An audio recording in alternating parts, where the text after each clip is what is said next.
Good evening students, कैसे हैं आप सभी। काफ़ी दिनों के बाद ये वीडियो डाल रहा हूँ।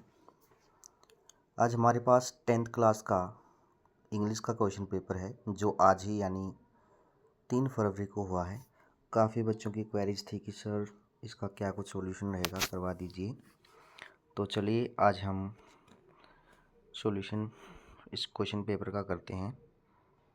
जो फर्स्ट क्वेश्चन है सेक्शन ए में रीडिंग स्किल्स के अंदर, उसमें आपका अनसीन पैसेज दिया हुआ है जो कि लाइफ डिसीजंस के ऊपर बेस्ड है। आई होप आपने ये पूरी तरह से पढ़ लिया होगा। क्वेश्चन फर्स्ट को देखते हैं। How can the choices we make daily impact our life, कि जो भी हम चॉइसेस हर रोज़ करते हैं वो हमारे जीवन को कैसे प्रभावित करते हैं।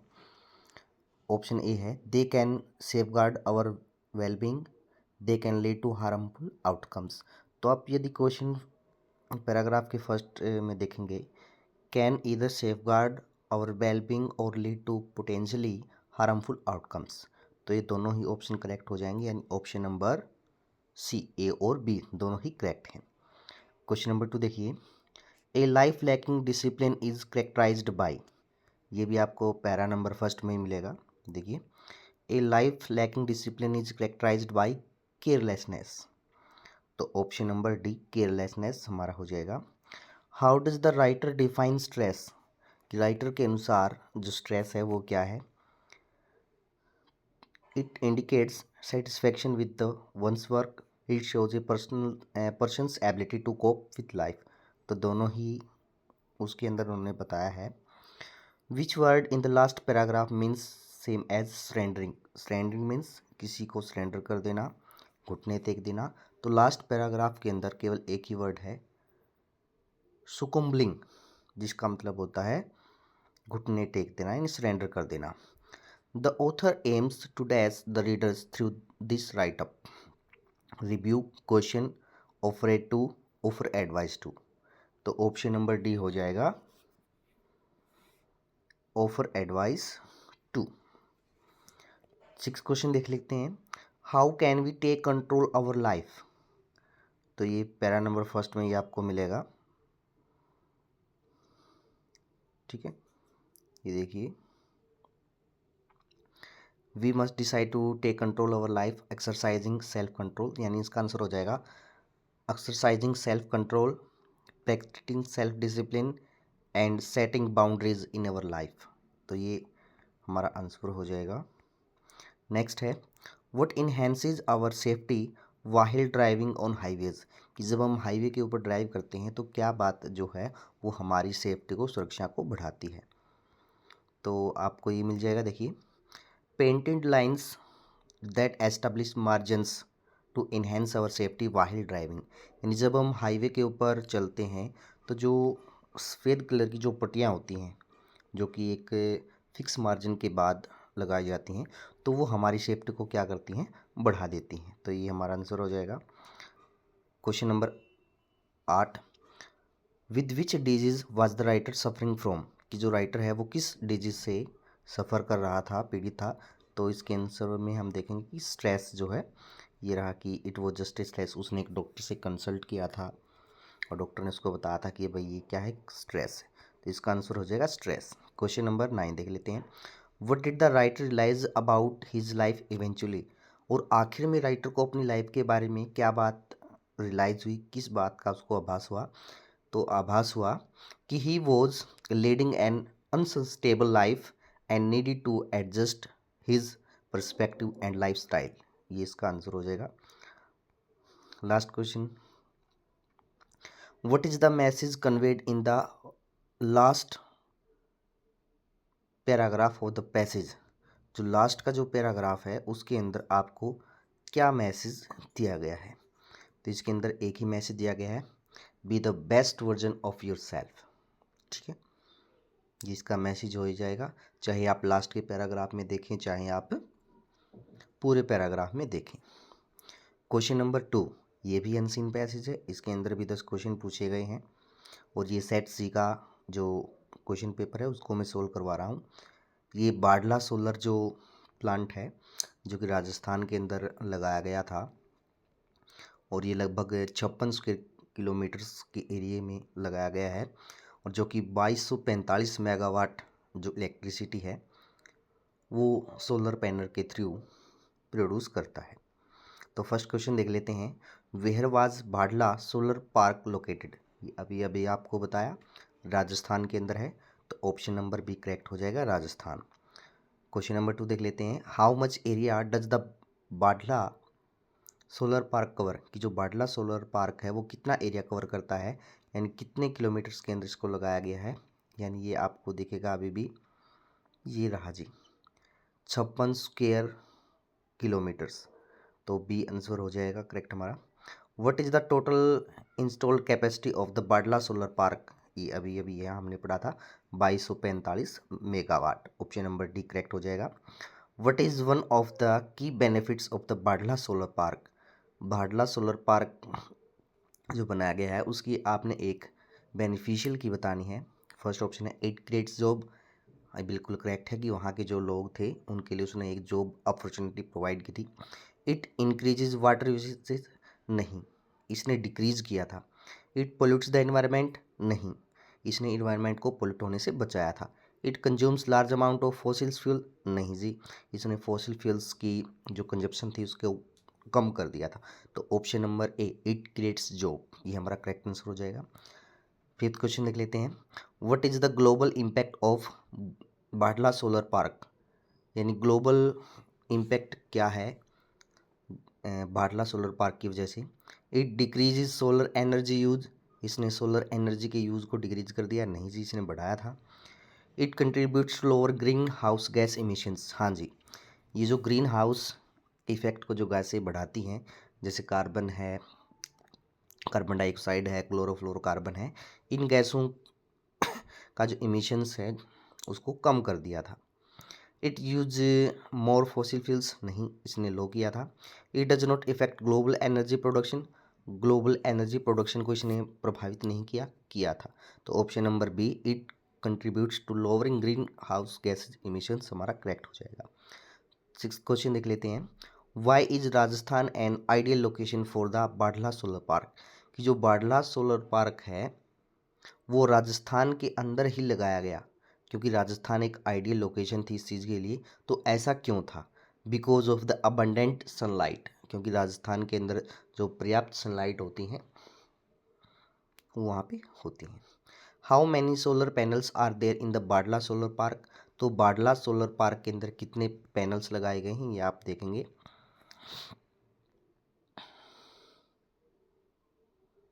ये रहा जी, लगभग 8 millions solar panels, para number 2 की थर्ड लाइन में, तो ओवर 8 मिलियंस इसका आंसर हो जाएगा। What is the role of Bhadla solar park in India's renewable energy goals? तो क्वेश्चन नंबर 8 का ये रहा जी, जो इंडिया के लिए जो सोलर एनर्जी है उसने क्या किया था, 175 मेगावाट तक कैप्चर कर लिया था सन 2022 तक। तो ये इंडिया के लिए रिन्यूएबल एनर्जी के लिए सबसे बड़ी उपलब्धि थी। How does the Bhadla solar park help in reducing India's independence on fossil fuels? अब जो बाढ़ला सोलर पार्क है उसने इंडिया की जो स्वतंत्रता है फॉसिल फ्यूल्स को लेकर उसके ऊपर कैसे उन्होंने हेल्प की थी? तो उन्होंने क्या किया था, एक सस्टेनेबल डेवलपमेंट यूज़ किया था, यानी सतत पोषणीय विकास की जो अवधारणा है वो बाढ़ला सोलर पार्क के द्वारा प्रयोग में लाई गई थी ताकि वो जो सोलर लाइट है उसके यूज़ करके जो सोलर एनर्जी है वो कन्वर्ट कर सकें। What economic benefit does the Bhadla solar park provide to the local community? भाई कौन सा इकोनॉमिक बेनिफिट्स जो है बाढ़ला सोलर पार्क ने लोगों को प्रोवाइड किया था? तो दो इकोनॉमिक्स बेनिफिशियल उन्होंने प्रोवाइड किए थे, ये आपको देखेंगे। देखिए उन्होंने क्या किया था, जो लोकल इकोनॉमी है उसको बूस्ट कर दिया था और जो वहाँ के जो रीजन्स थे, लोकल रीजन्स, उनके अंदर जो जॉब अपॉर्चुनिटीज़ हैं वो प्रोवाइड कर दी थी। ठीक है, अब जो सेक्शन भी है क्वेश्चन नंबर 3, इसके अंदर ग्रामर है। तो फर्स्ट जो है वो पंचुएशन का है। अनलेस यू वर्क हार्ड, कि जब तक आप मेहनत नहीं करेंगे, यू कांट स्टैंड फर्स्ट, आप जब तक पहले स्थान पे नहीं आ सकते। तो पंचुएशन के हिसाब से इसका थर्ड हो जाएगा, क्योंकि जब भी हम सेंटेंस स्टार्ट करते हैं तो पहला जो अल्फ़ाबेट है वो कैपिटल होता है, अनलेस, और दूसरे जो सेंटेंस है उसके बीच में हम कोमे का यूज़ करते हैं, और ये जो कांट है इसके अंदर हम अपोस्ट्रोफी का यूज़ करते हैं। सेकंड देख लेते हैं। द टीचर सेड, अध्यापक ने कहा, स्टूडेंट्स, विद्यार्थियों, डोंट मेक ए नॉइज़, इसका जो डी ऑप्शन है वो सही हो जाएगा। द टीचर सेड, उसके बाद कोमा, इन्वर्टेड कोमा आज हम स्टार्ट करेंगे। स्टूडेंट्स, इसका एस कैपिटल करेंगे। अब ये क्योंकि लिसनर है, ऑब्जेक्ट है, तो हम कोमा लगाकर इसको सेपरेट करेंगे। डोंट, उसमें अपोस्ट्रोफी का यूज़ करेंगे, और सेंटेंस के लास्ट में फुल स्टॉप लगाकर इन्वर्टेड कोमास को बंद कर देंगे।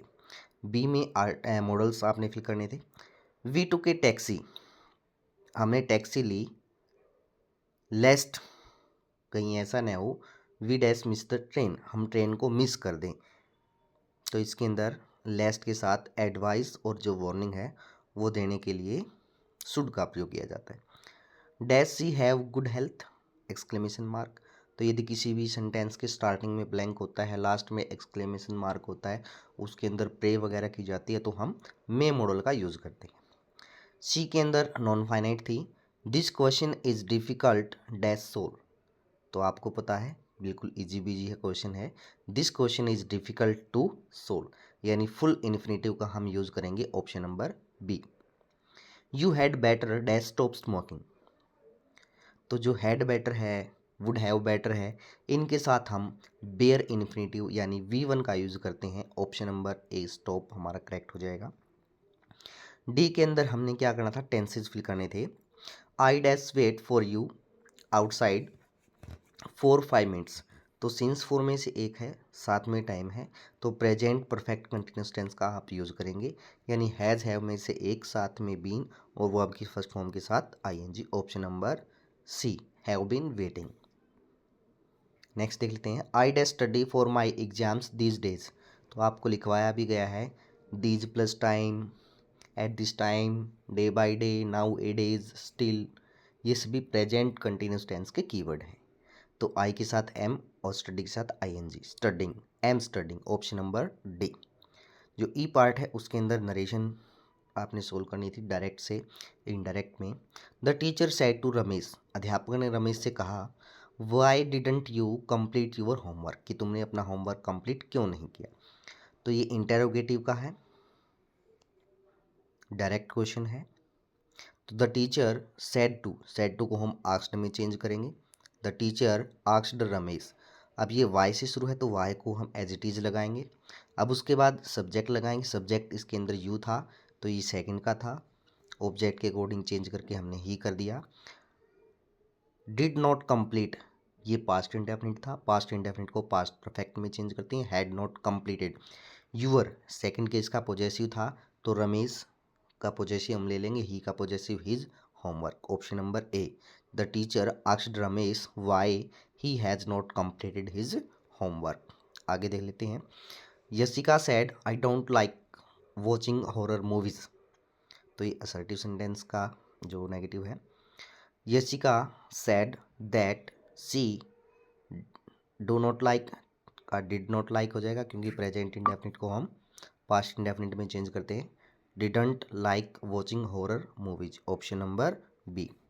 एफ के अंदर आपने आर्टिकल्स फिल करने थे। English is the language of dash English, कि जो इंग्लिश है ना वो अंग्रेज लोगों की भाषा है। तो जब भी हम किसी भी लैंग्वेज को, उस भाषा को बोलने वाले शब्दों से डिनोट करते हैं, तो उस लैंग्वेज से पहले हम डेफिनेट आर्टिकल लगाते हैं, यानी option number C, English is the language of the English. I get stipend of 1500 rupees dash month, कि मेरे को हर महीने 1500 रुपये का जो स्टाइफंड है वो मिलता है। तो प्रति महीना, प्रति साल, उसके लिए हम AN का यूज़ करते हैं, मंथ, तो A, option number A. Section C writing skill, इसके अंदर आपको क्या दिया गया था, जो एक लेटर है वो आपने लिखना था एयर पोल्यूशन के regarding state pollution control board का जो चेयरमैन है उसको, और ये लास्ट में आपका एड्रेस दिया हुआ है। इसका जो सेकंड पार्ट था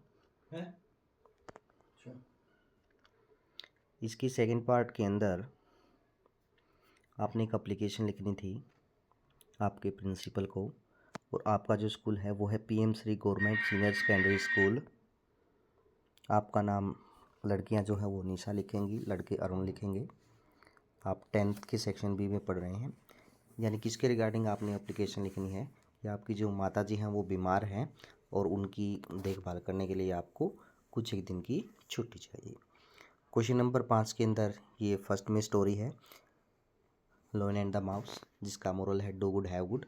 आपको पता है कि जो शेर वगैरह है वो सो रहा था, जो माउस है उसको आके तंग करता है, फिर वो, ये कहानी आपको पता ही है। सेकंड पार्ट में आपने एक स्टेटमेंट दी हुई है mobile phones distract students and harm academic performances, यानी आपने क्या करना था, मोबाइल फ़ोन जो होते हैं ना उसकी डिमेरिट्स लिखनी थी, विद्यार्थियों की हेल्थ और जो उनकी एकेडमिक परफॉर्मेंस होती है स्टडी से रिगार्डिंग, उसके रिगार्डिंग। जो थर्ड है उसके अंदर आपने रिपोर्ट लिखनी थी लगभग 40 शब्दों के अंदर। आपका स्टार्टिंग में नाम दिया हुआ है, क्लास दी हुई है, यानी आपने डिस्ट्रिक्ट लेवल साइंस एग्जीबिशन, यानी साइंस एग्जीबिशन के अंदर आपके ऊपर आपने रिपोर्ट लिखनी है, जिसमें बताना था कि भाई कितने तारीख को हुई, कितने बच्चों ने इसके अंदर पार्टिसिपेट किया, कितने बच्चों को अवार्ड वगैरह दिया गया। अब आता सेक्शन डी, क्वेश्चन नंबर 6। अब ये फर्स्ट पैसेज है, फर्स्ट फ्लाइट बुक से लिया गया है, और लेसन का नाम है हिज फर्स्ट फ्लाइट, सीगल वाला। ठीक है, इसका फर्स्ट क्वेश्चन देख लेते हैं। Why did the seagull's mother not pay attention to his begging for food, यानी जो सीगल की माता जी हैं उन्होंने जब सीगल के लिए खाना लाना स्टार्ट किया, तब सीगल की माँ ने सीगल की फूड याचना के ऊपर ध्यान नहीं दिया। क्यों नहीं दिया? Because she want him to fly, वे जो सीगल की माता जी हैं वो चाहती हैं कि सीगल उड़ना सीख ले, इसी वजह से उन्होंने उसकी भूख की जो याचना है खाने के लिए उसके ऊपर ध्यान नहीं दिया। सेकंड क्वेश्चन देख लेते हैं। What had the seagull's mother picked up, seagull की जो माता जी हैं उन्होंने क्या उठाया हुआ था, ये आप प्यारे से देखकर बता सकते हैं कि मछली का एक टुकड़ा उठाया हुआ था, a piece of fish. Question number third देख लेते हैं। What did the seagull's mother do when she was abreast of the ledge, जब वो सीखा पलक के बिल्कुल सामने थी, उसके पास पहुंची गई थी, तब सीगल की माँ ने क्या किया? इसमें से आप पता लगा सकते हैं। सी हेल्टेड हर विंग्स मोशनलेस, उसने अपने पंखों को एक ही जगह पर रोक लिया था और आगे बढ़ना बंद कर दिया था। Maddened by hunger what did the seagull do, भाई भूख की पागल की वजह से जो सीगल है उसने क्या किया, उसने मछली के ऊपर छलांग लगा दी। ही डाइव्ड एट द फिश, हमारा आंसर हो जाएगा। व्हाट सीड द सीगल, किस बात ने सीगल को जकड़ लिया? जब आप देखेंगे कि जब वो नीचे गिरने वाला था तो एक जो मॉन्स्टर्स टेरर है उसने उसको जकड़ लिया था। जो और वाला है ये हर फर्स्ट जर्नी, ये मैडम राइट्स द बर्ड्स से लिया गया है। फर्स्ट क्वेश्चन देख लेते हैं। How did Valli save money, Valli ने कैसे पैसे बचाए? तो आपको पता है बाय रेजिस्टिंग हर टेम्पटेशंस, अपने प्रलोभनों को दबा के, अपने प्रलोभनों का विरोध करके। How much money had Valli saved, Valli ने कितने पैसे बचाए, यानी कितनी मनी जो है वो सेविंग की? तो 60 पैसे, 30 पैसे एक साइड के और दूसरी साइड के 30 पैसे, यानी टोटल हो गए 60 पैसे। What time did Valli use for her excursions, excursions का मतलब सैर सपाटा, जो वली है वो किस समय का प्रयोग सैर सपाटे करने करती थी? यानी 1 to 4, 1 से 4 बजे का जो टाइम है, जब उसकी तो जो माता जी हैं वो खाना खाने के बाद सो जाया करती थी। यानी आंसर हो जाएगा हमारा 1 to 4 when her mother nap after lunch. What was difficult for Wali at the village fair, जब उसके गांव में मेला लगा था तो वली के लिए क्या बात सबसे मुश्किल थी? To resist her desire to ride on merry go round, यानी जो उसके मेले के अंदर जो गोल गोल चलने वाला जो झूला था उसकी वो सवारी करना चाहती थी, लेकिन वली के लिए पैसे बचाने के लिए उस इच्छा का विरोध करना सबसे मुश्किल दिन था, सबसे मुश्किल काम था। What was Valli's first excursion outside the village. भाई वली की जो गांव के बाहर की जो यात्रा है, सो वो सबसे पहली यात्रा क्या थी? द राइड बस, कि वो बस की सवारी करेगी और वही उसकी गांव से बाहर की पहली यात्रा होगी। क्वेश्चन नंबर 7 में आपने 2 क्वेश्चन अटेम्प्ट करने थे। Describe the beautiful sights the Rajveer saw as the train pulled out of the station, कि जैसे ही स्टेशन से ट्रेन बाहर निकली तो राजवीर ने कौन कौन से जो सुंदर नज़ारे हैं वो देखे। आपको पता है कि जो उसने चाय की झाड़ियाँ देखी थी, उसके बाद धान के खेत देखे थे, वो सब बातें आप लिख सकते हैं, लेसन से बेस्ड है। What was the basic idea of Buddha preaching, जो बुद्धा है वो कौन से बेसिक आइडिया को प्रीच कर रहा था, यानी जो लाइफ है मॉर्टल्स की, जो इंसानों का जो जीवन है वो दुखों से और पीड़ाओं से घिरा हुआ है और लास्ट में सभी को मर जाना है।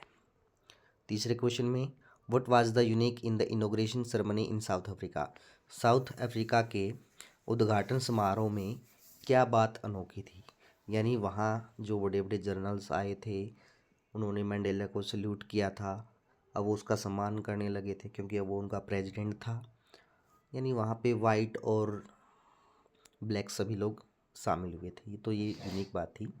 Y does Anne Frank think to have a diary, अब एनी फ्रैंक ऐसा क्यों सोचती कि भाई मैं एक डायरी रख लूँ, क्योंकि उसका कोई ट्रू फ्रेंड्स नहीं था जो उसकी हर रोज़ की जो बातें हैं उनको बड़ी ध्यान से सुन सके, तो इसलिए उसने डायरी रखने की सोची। जो क्वेश्चन नंबर 8 है, जो कि 6 नंबर का है, Lencho was very innocent person, जो लेंचो वो बहुत ही मासूम आदमी है। It was clear by his letters he wrote to God for his help, और ये बात उसने जो भगवान के को पत्र लिखे थे जिसमें वो भगवान से सहायता मांगता है 100 एपिसोड के लिए, इस बात से वो क्लियर होती है। Discuss it in the light of his second letter, लेकिन जब सेकंड लेटर में जब वो पैसे की डिमांड करता है कि भाई आपने तो मेरे को 100 एपिसोड भेजने थे लेकिन मेरे को तो 17 ही मिले, बाकी के 30 एपिसोड वो खा गए हो गए, तो ऐसा कुछ वो लिखता है, तो उसके बेसिस पे आपने सेकंड जो लेटर में उसने जो कुछ लिखा उसके बेसिस पे लिखना था। और इसकी और में जो सुबुको है जो कि नातल्या के पिताजी हैं, उनका करेक्टर स्केच लिखना था। क्वेश्चन नंबर 9 में स्टैंजा है, what if it had to perish twice, ये जो पोइम है हमारी फायर एंड आइस उससे लिया गया है, रॉबर्ट फ्रॉस्ट के द्वारा ये लिखी गई है। तो क्वेश्चन पढ़ लेते हैं। What does the poet compare ice hate to ice, अब जो कवि है वो नफरत की तुलना बर्फ से क्यों करता है? Because it presents coldness, rigidness and destructive nature of man, क्योंकि ये थोड़ी सी कठोरता का, ठंडक का और जो इंसान के अंदर जो नफ़रत का जो प्रतीक है ना, उस चीज़ को वो दर्शाती है, इसलिए जो कवि है वो नफ़रत की तुलना बर्फ़ से करता है। What does it indicate here, यानी इसमें आप देखोगे ना फर्स्ट लाइन में बट इफ़ इट हैड, तो इस यहाँ पे इट का क्या मतलब है? इट का मतलब है वर्ल्ड, संसार, आंसर हो जाएगा। What is more dangerous than ice, बर्फ़ से कहीं ज़्यादा खतरनाक क्या चीज़ है? तो वो है फायर, ठीक है, फायर आंसर हो जाएगा। How is ice sufficient for destruction, कि जो बर्फ़ है ना वो विनाश के लिए पर्याप्त कैसे है? बिकॉज इट इज़ सफिशिएंट, क्योंकि ये संसार के अंदर पर्याप्त मात्रा में है। And symbolize the destructive power of hatred, और नफरत की जो विनाश कर देने वाली शक्ति है उसका ये प्रतीक है, इसलिए जो कवि है वो यहाँ पे आइस का प्रयोग करता है। What is the rhyme scheme of the stanza, stanza की राइम स्कीम क्या है? ए बी ए बी ए, ये इसकी राइम स्कीम है। जो नेक्स्ट स्टेंजा है, but he is locked in a concrete cell, ये a tiger in the zoo, Leslie Norris के द्वारा लिखी गई कविता से लिया गया है। फर्स्ट क्वेश्चन देख लेते हैं। Where is the tiger strength locked, कि जो टाइगर की जो स्ट्रेंथ है उसको कहाँ पे बंद कर दिया गया है? बिहाइंड द बार्स, सलाखों के पीछे, यानी पिंजरे के अंदर। Why is the tiger stalking in the cage, अब जो टाइगर है वो पिंजरे के अंदर क्यों चल रहा है? Because he is imprisoned in the cage, क्योंकि वो पिंजरे के अंदर क्या है? बंद है, तो पिंजरे के अंदर ही चलेगा। How does the cage the tiger react to the visitors. अब जो पिंजरे के अंदर टाइगर बंद है वो जो आगंतुक हैं, जो यात्री हैं, उनकी तरफ कैसे रिएक्ट करता है। ही इग्नोरिंग दैम, वो उनको इग्नोर करता है। Why is the tiger locked. अब जो टाइगर है उसको लॉक क्यों किया गया है। Because for the security purpose of visitors, क्योंकि जितने भी विजिटर्स जू के अंदर आते हैं उनकी जो सुरक्षा है उसको मद्देनजर रखते हुए टाइगर को एक पिंजरे के अंदर बंद कर दिया गया है। What is the mood off the tiger. Tiger का मूड कैसा है। एंग्री, सैड या हेल्पलेस, कैसा भी आप लिख सकते हैं। क्वेश्चन नंबर 10 के अंदर जो पोएम्स हैं उनसे क्वेश्चन दिए गए हैं। फर्स्ट क्वेश्चन है why does the poet compare the branches with the patient. अब जो कवि हैं ट्रीज के अंदर वो पेड़ों की जो टहनियाँ होती हैं उनकी तुलना पेशेंट से क्यों करता है। सेकंड क्वेश्चन है what were the names of the Belinda's pets. Belinda के जो पालतू जानवर थे उनका नाम आप बता सकते हैं। इंक, ब्लिंक, कस्टर्ड, मस्टर्ड, ये वगैरह। How does a leopard behave. एक तेंदुआ कैसे व्यवहार करता है। How to tell wild animal से लिया गया है, आप इजीली सॉल्व कर सकते हैं इसको। क्वेश्चन नंबर 4 में बताया गया है कि जो अमांडा कविता है उसका सेंट्रल आइडिया क्या है। क्वेश्चन नंबर 11, ये फुटप्रिंट विदाउट फिट में से लिए गए हैं। इसमें से आपने 2 क्वेश्चन करने थे 3-3 नंबर के। फर्स्ट क्वेश्चन है from whom did Mathilda Loisel borrow the necklace and why. अब जो मैटिल्डा लाइजोल है वो किससे नेकलेस उधार मांगती हैं और क्यों। वो अपनी फ्रेंड मैडम फॉरेस्टर से नेकलेस उधार लेती हैं भाई, क्योंकि उनको एक बाल पार्टी के अंदर यानी डांस पार्टी के अंदर वो नेकलेस पहनना था, इसलिए वो उनसे बोरो कर लेती हैं। वाई वाज सुलेखा कोल्ड भोली। सुलेखा को भोली क्यों कहा गया है।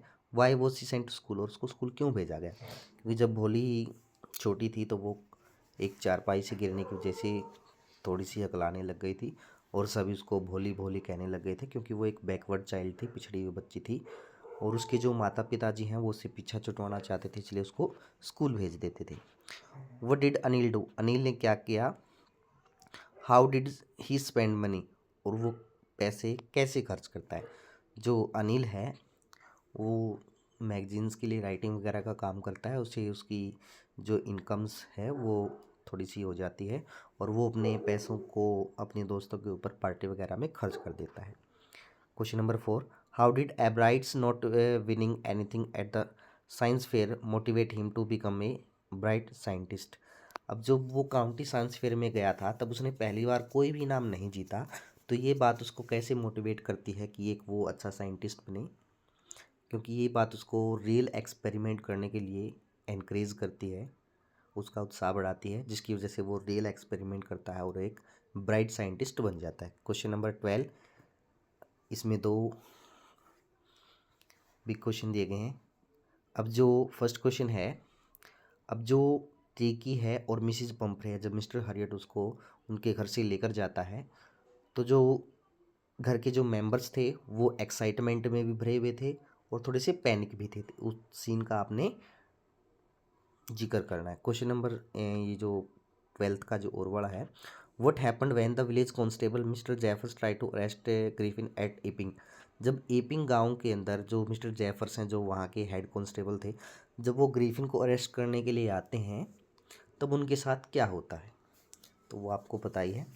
आई होप आपको ये वीडियो पसंद आई होगी, तो लाइक और सब्सक्राइब ज़रूर कर दीजिए। Thank you.